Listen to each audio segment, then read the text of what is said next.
September 7వ తారీఖు ఆదివారము భాద్రపద శుక్ల పౌర్ణమి రోజున రాత్రి 9:56 దగ్గర నుంచి సంపూర్ణమైనటువంటి రాహుగ్రస్త చంద్రగ్రహణం అనేటువంటిది ఏర్పడబోతోంది.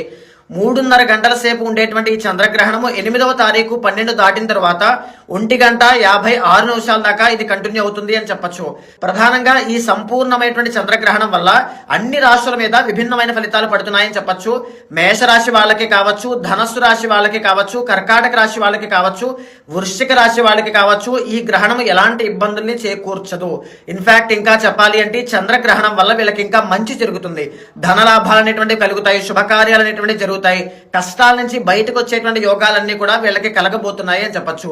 మిగిలిన రాశులైనటువంటి కుంభరాశి కానీ, మీన రాశి కానీ, వృషభ రాశి కానీ, మిథున రాశి కానీ, సింహరాశి కానీ, కన్యా, తుల, మకర రాశి వాళ్ళకి చంద్రగ్రహణ ప్రభావం అనేటువంటిది ఎక్కువగా ఉంటుంది అని చెప్పొచ్చు.